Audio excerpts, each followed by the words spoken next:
This week in wrestling history, a week where 32 years ago on April 21st, 1989, Nintendo released its handheld console in Japan called Game Boy. It hit the US in July of that year. I still have mine with my WWF Steel Cage Challenge game. 31 years ago this week, on April 23rd, 1990, at a WWF television taping in Austin, Texas, in a match that aired on the May 19th episode of Superstars, Mr. Perfect defeated Tito Santana in the finals of the tournament to crown a new Intercontinental Champion after the Ultimate Warrior was forced to vacate the title following his win over Hulk Hogan at WrestleMania 6. Two very odd things about this. First, there was a tournament semifinal match that was taped the next night between Roddy Piper and Rick Martel, where both men fought to a double disqualification. That made the other semifinal between Perfect and Santana the final match. So by the time this semifinal match went to the ring, the tournament was already over, and a new champion had already been crowned. But pre-internet, you could get away with that stuff, so long as it aired in the correct order on television. And second, when Perfect won the title, he announced Bobby the Brain Heenan as his new manager, his Perfect manager, and the pair celebrated with a WWF Tag Team title belt. To this day, I have no idea why the Intercontinental belt wasn't there. If it was misplaced, or they just didn't bring it to the taping. I have no idea. 29 years ago this week, on April 25th, 1992, the very first ECW champion was crowned. Eastern Championship Wrestling, that is, which was a member of the National Wrestling Alliance. They held two separate battle royals, one of which was won by Salvatore Bellomo, the other by Superfly Jimmy Snuka. Snuka then defeated Bellomo to become the inaugural ECW champion. WWE does not acknowledge any of the ECW title reigns before Shane Douglas. That was the whole Dennis Coralluzzo fiasco and what led to Eastern Championship Wrestling being rechristened as Extreme Championship Wrestling. But Snuka was technically the first ECW champion. If anybody knows a thing or two about taking things to the extreme, it would be Jimmy Snuka. 27 years ago this week at a WCW Saturday night taping at Center Stage in Atlanta for an episode to air on May 14th. A rare world title change on the show when Ric Flair pinned Ricky Steamboat in their final ever match against one another 38 minutes in after Steamboat attempted a leapfrog and Flair crashed headfirst into his groin. He covered Steamboat to win the world title number 12 for the Nature Boy. This after the title was held up after their Spring Stampede match. A very good match with a very anticlimactic finish. 25 years ago this week, on April 20th, 1996, it's 420, and it is ECW Hostile City Showdown from the ECW Arena in Philadelphia for one of the most memorable angles in ECW history. Here was the setup to the main angle. Raven had brought in a new valet months earlier who started managing him named Kimona. And Kimona was a go-go dancer that he was apparently friendly with. I believe she is Korean. And he talked her into getting involved in pro wrestling. Kimona Wanalea was the name that she went by, which, if you say that really fast, sounds a little bit like, "Come on, I want Leia." Hence the name. She was Raven's replacement for Beulah McGillicuddy, who used to be with Raven and had announced that she was pregnant with Tommy Dreamer's child. After she announced that, Raven dropped her and brought in Kimona. Fast forward to April. Raven slapped her. He slapped Kimona, and she vowed revenge on him, which brings us to this show. Shane Douglas comes out with Kimona by his side, and he calls out Tommy Dreamer before informing him that Beulah was cheating on him, while she was also cheating on Raven. And he revealed that Beulah was never really pregnant. And when Dreamer inquired as to who the man was that she was cheating on him with, Douglas said, "It's not a he." At which point, Kimona grabbed the microphone out of his hand and revealed that it was her. And Beulah then came down to the ring and she and Kimona made out until Dreamer grabbed them both by the hair. And Douglas asked Dreamer, "What do you have to say?" And Tommy replied, "I'll take them both. I'm hardcore." Before kissing Kimona, and then he kissed Beulah, and then he brought them both together. He brought them both in for a three-way kiss before leaving with both women. I do believe that this was the first lesbian moment on a pro wrestling show. I mean, I know that ECW innovated the three-way dance, but this moment gives it a whole new meaning. 23 years ago this week, on April 19th, 1998, WCW hosted its Spring Stampede pay-per-view, which featured Bill Goldberg beating Perry Saturn to earn a United States Championship match on Nitro the following night. Raven winning the U.S. title from Diamond Dallas Page in a match contested under Raven's rules.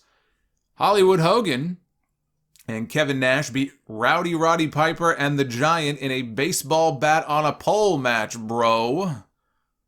This was pre-Russo. Baseball bat on a pole. And Randy Savage beat Sting to become the WCW World Heavyweight Champion. Backstage, Eric Bischoff was telling people that he was going to tie up Ric Flair in court until the end of his contract in 2001 to prevent him from going to WWE. This after WCW filed a $2 million lawsuit against Flair a few days earlier, claiming breach of contract by no-showing some dates he was scheduled for, which, and I quote, played havoc with the script of the wildly popular productions. This is from the lawsuit. It also claimed that Flair no-showing a planned recreation of the Four Horsemen with Flair as the leader, quote, disrupted WCW's ability to introduce its planned storyline, causing significant loss of time, money, and effort by WCW. And per the April 20th, 1998 issue of the Wrestling Observer, the New Horsemen group was to have consisted of Flair as the leader, Lex Luger, Bill Goldberg, which I don't think that would have worked, and one other individual whose name was not finalized, plus Arn Anderson would have been the manager of the group.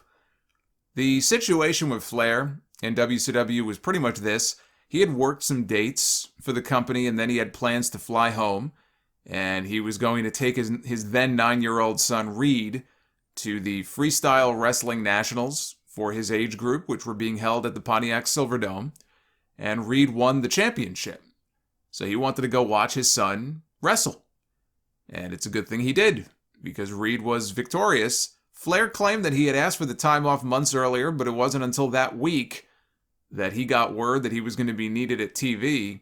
And when he didn't show, Bischoff went nuclear. He met with the wrestlers backstage. This might have been the Monday prior. Called Flair a bullshit artist, said Flair was done with the company. He was going to sue him into bankruptcy and make an example out of him.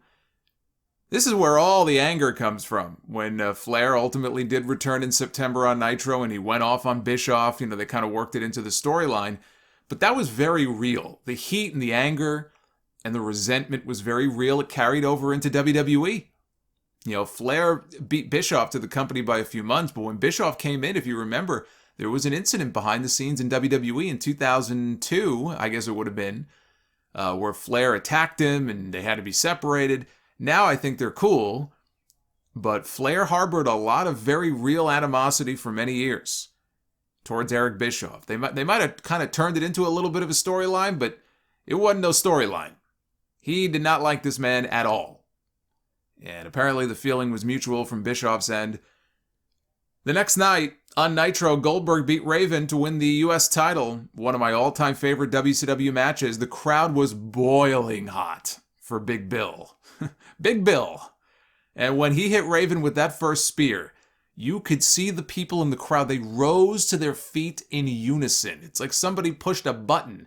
You got heated seats in your car. It's like they're all heated seats, and somebody just pushed a button and drove it up to 200 degrees Fahrenheit. Everybody just leaped up.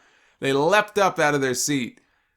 And if Randy Savage won the world title the night before, well, you can guess who won it back from him the very next night. Why, of course, it was Hollywood Hogan. And he won it with an assist from an unlikely supporter in Bret Hart, who turned heel and cost Savage the belt. Nitro was back on top after losing to Raw the week before, which ended their streak of wins at 83 weeks. Hence the name of Bischoff's podcast. That was dating all the way back to June 17, 1996. That's how long that streak was, that winning streak for Nitro. Nitro started a new streak on this night with a win, with a 5.1 rating to Raw's 4.4. They combined for a 9.5, or roughly 7 million viewers watching pro wrestling on a Monday night. The Hogan-Savage main event drew what was then the all-time record rating for cable TV, 6.5, which beat out the 6.0 that Raw did 1 week earlier for their tease of a championship match between Steve Austin and Vince McMahon, which had been interrupted by Dude Love. I remember watching that live and how pissed off I was at Dude Love for fucking up the Austin-McMahon match. A few days later, on April 22nd, 1998, on a live episode of WCW Thunder, during a tag team match pitting Lex Luger and Rick Steiner against Buff Bagwell and Scott Norton, Bagwell suffered a severe neck injury and was nearly paralyzed when taking a top rope bulldog from Rick Steiner. Steiner hit the mat before Buff did, and Bagwell's head went right into Steiner's body on the way down. It looked far worse on the replay, and they replayed it a whole bunch of times. Scott Steiner got into the ring with a chair. He hit his brother across the back with it. Then he tried to place Bagwell on top of Rick for the pin. But you could tell something was very wrong. The referee counted the fall anyway, and when Norton tried dragging Bagwell out of the ring and he wasn't moving, that's when he realized something was wrong. It took 30 minutes to get him out of the ring. He could move his arms, could have feeling in his upper body, but he had no feeling in his legs. They immobilized his neck. They had no stretcher. They had no backboard to place him on. There was no ambulance. Like today, there's an ambulance present at every show. They had to wait for one to arrive.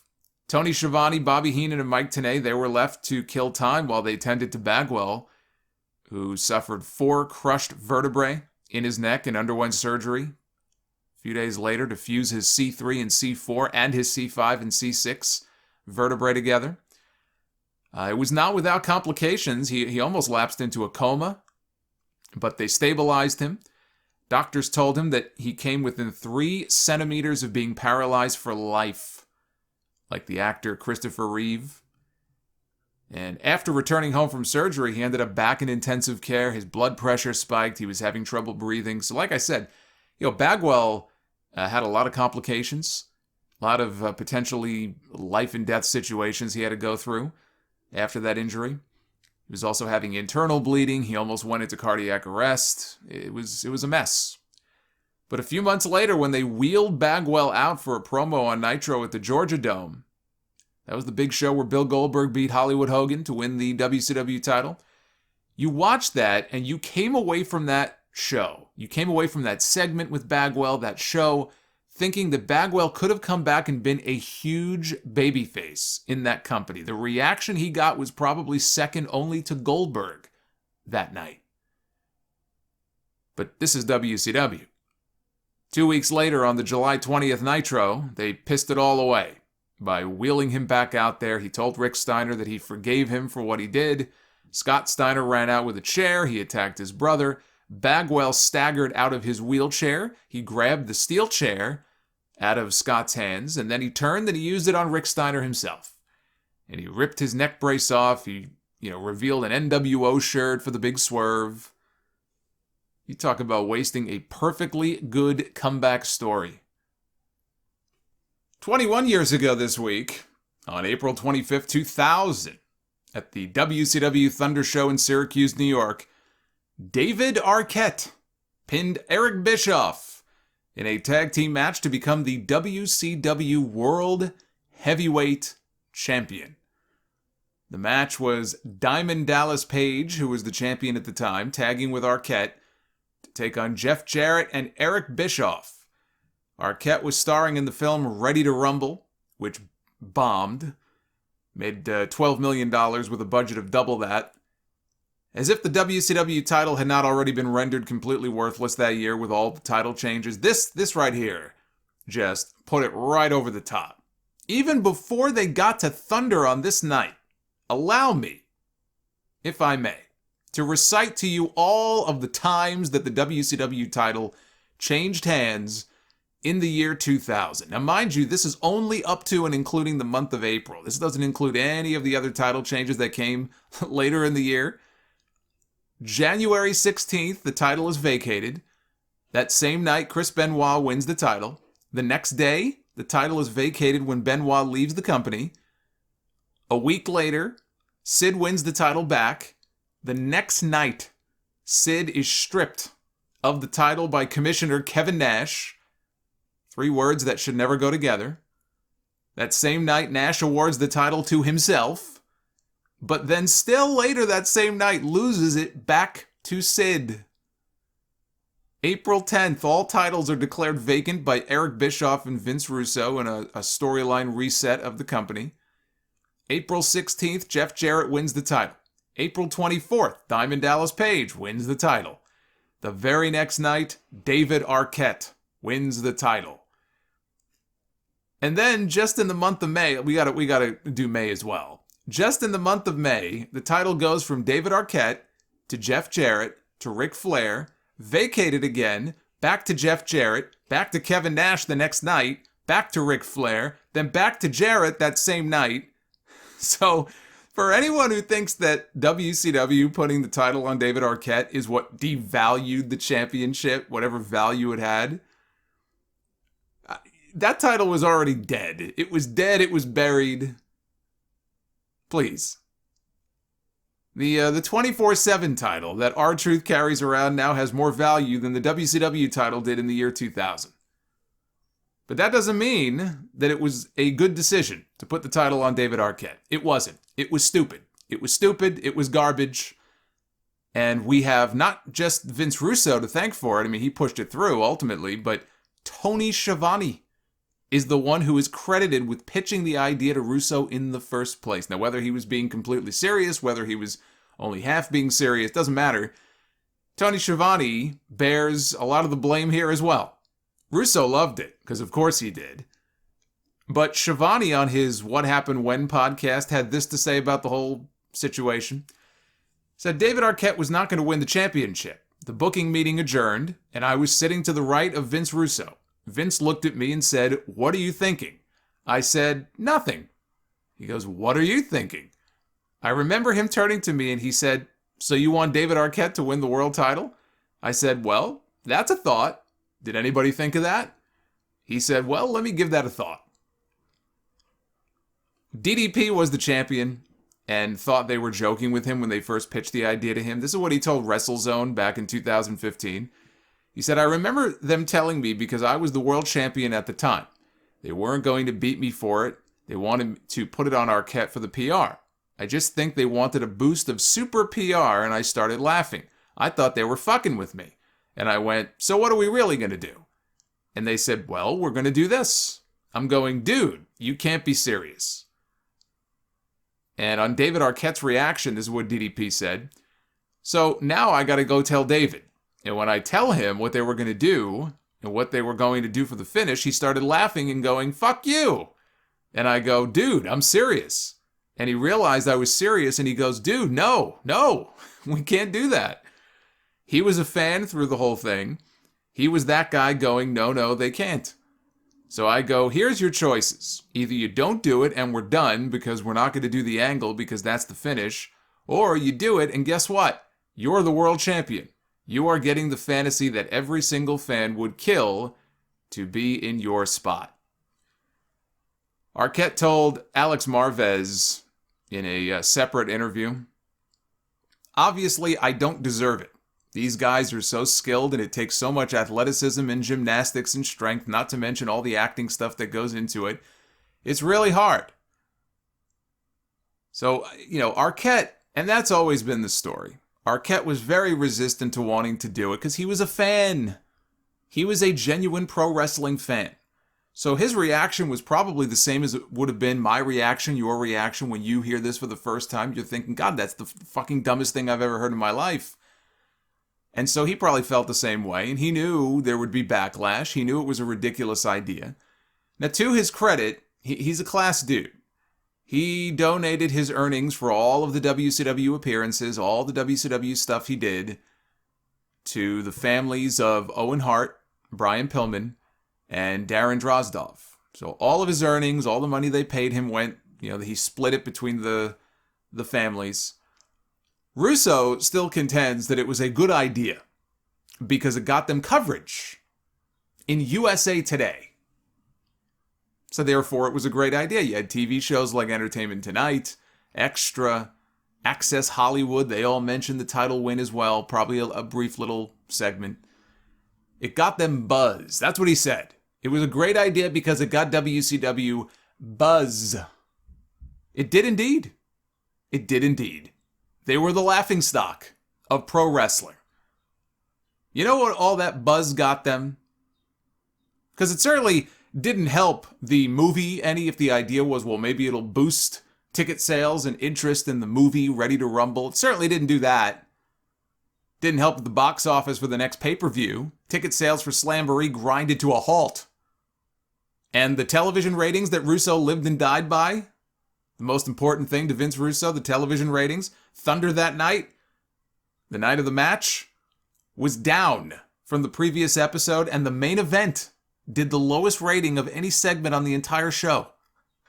Nitro the following Monday, because you might say, well, he didn't win the title until the end of the show. You got to go by the next rating. Okay. Nitro the following Monday was down 600,000 viewers from the week before. So by every metric that actually matters, every business metric, it was a fucking failure.